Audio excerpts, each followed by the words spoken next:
न्यायप्रिय राजा और समय का रहस्य। एक नई, अनोखी और रोमांचक महाराजा की कहानी। बहुत समय पहले हिमालय की पहाड़ियों और घने जंगलों के बीच एक अद्भुत राज्य था, सूर्यगढ़। ये राज्य सोने चांदी से नहीं, बल्कि अपनी खुशहाल प्रजा, न्यायप्रिय राजा और रहस्यमयी इतिहास के लिए प्रसिद्ध था। सूर्यगढ़ के राजा थे महाराज वीरेंद्र सिंह। वे केवल एक शक्तिशाली योद्धा ही नहीं, बल्कि एक दयालु और बुद्धिमान शासक भी थे। उनकी आंखों में ऐसा तेज था कि बड़े बड़े दुश्मन कांप उठते थे, लेकिन उनके दिल में अपनी प्रजा के लिए अपार प्रेम था। राज्य में सब कुछ अच्छा चल रहा था, पर एक रहस्य ऐसा था जिसके बारे में महल में किसी को बात करने की अनुमति नहीं थी। महल के सबसे पुराने हिस्से में एक बंद कमरा था, काल द्वार। कहा जाता था कि उस कमरे में समय को बदलने की शक्ति छिपी थी। राजा के पिता ने मरते समय उनसे कहा था, वीरेंद्र, चाहे कुछ भी हो जाए, उस द्वार को कभी मत खोलना।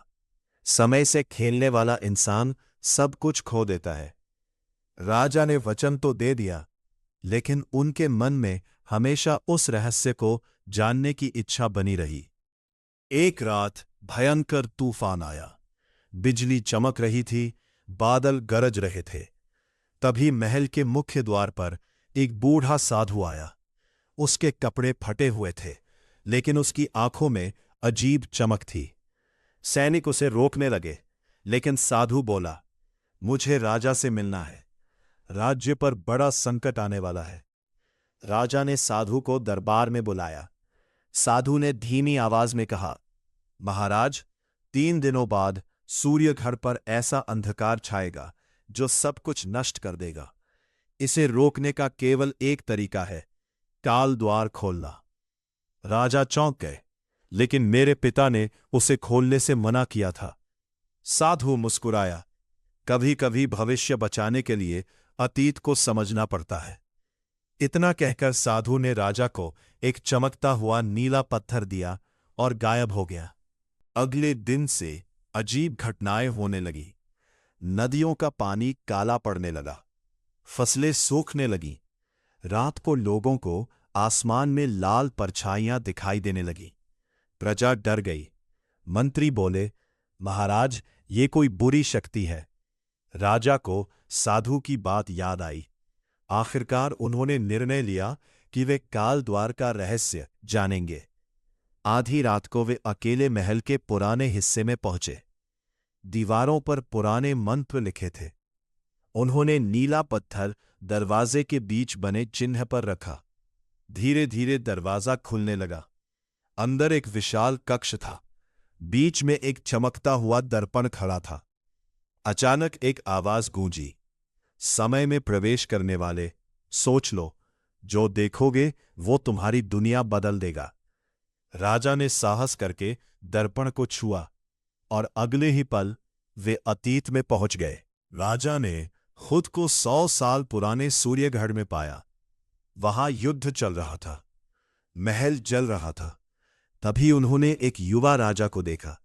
वो उनके दादा थे। उनके सामने एक काला जादूगर खड़ा था, कालकेतु। कालकेतु बोला, आज मैं सूर्यगढ़ को हमेशा के लिए अंधकार में डुबो दूंगा। राजा के दादा ने अपनी तलवार उठाई और कहा, जब तक सूर्यगढ़ का एक भी रक्षक जीवित है, तुम सफल नहीं हो सकते। भीषण युद्ध हुआ। अंत में दादा ने कालकेतु को हराकर उसकी आत्मा को एक जादुई पत्थर में कैद कर दिया। लेकिन मरते समय कालकेतु हंसा, मैं वापस आऊंगा। राजा तुरंत वर्तमान में लौटे, लेकिन बहुत देर हो चुकी थी। पूरा राज्य अंधेरे में डूब चुका था। आसमान लाल हो गया था। लोगों की चीखें सुनाई दे रही थी। महल के ऊपर एक विशाल काली आकृति प्रकट हुई। वो कालकेतु था। धन्यवाद महाराज, वो जोर से हंसा, तुमने खुद मुझे मुक्त कर दिया। सैनिकों ने हमला किया, लेकिन उसकी जादुई शक्ति के सामने सब कमजोर पड़ गए।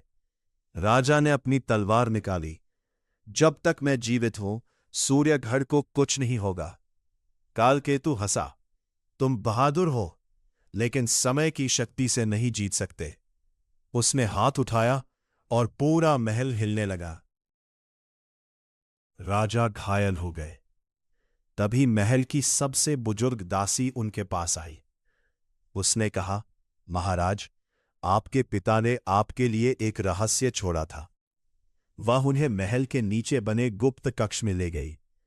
वहां एक चमकती हुई तलवार रखी थी, सूर्यास्त्र। दासी बोली, यह तलवार केवल वही चला सकता है जिसके दिल में स्वार्थ नहीं हो। यही कालकेतु को समाप्त कर सकती है। राजा ने तलवार उठाई। अचानक पूरी तलवार सूर्य की तरह चमकने लगी। राजा महल की छत पर पहुंचे। कालकेतु आसमान में खड़ा था। उसके पीछे काले बादल घूम रहे थे।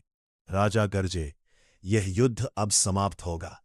दोनों के बीच भयंकर लड़ाई शुरू हुई। कालकेतु काले जादू से आग और बिजली फेंक रहा था। राजा सूर्यास्त्र से हर वार रोक रहे थे। पूरा आसमान चमक रहा था। एक समय ऐसा आया जब कालकेतु ने राजा को पकड़ लिया। अब खत्म हो जाओ। लेकिन तभी राजा को अपने पिता की बात याद आई। सच्चा राजा अपनी शक्ति से नहीं, अपने त्याग से महान बनता है। राजा समझ गए कि कालकेतु को हराने के लिए उन्हें खुद का बलिदान देना होगा। उन्होंने सूर्यास्त्र को दोनों हाथों से पकड़कर आसमान की ओर उठाया। तलवार से तेज प्रकाश निकला। पूरा राज्य रोशनी से भर गया। कालकेतु दर्द से चिल्लाने लगा, नहीं, यह असंभव है। राजा ने अंतिम वार किया और अगले ही पल एक भयंकर विस्फोट हुआ। जब लोगों ने आंखें खोली तो अंधकार गायब हो चुका था। आसमान फिर से नीला था। नदियां साफ बह रही थीं। पेड़ फिर से हरे हो गए थे। लेकिन राजा वीरेंद्र कहीं दिखाई नहीं दे रहे थे। प्रजा रोने लगी। तभी महल के सामने तेज रोशनी हुई। राजा वापस आ गए, लेकिन अब उनके बाल सफेद हो चुके थे। काल द्वार की शक्ति ने उनकी उम्र छीन ली थी। फिर भी उनके चेहरे पर संतोष था।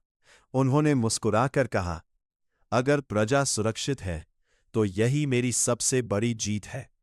पूरा राज्य महाराज वीरेंद्र की जय के नारों से गूंज उठा। कहानी की सीख, समय और शक्ति का गलत उपयोग विनाश ला सकता है।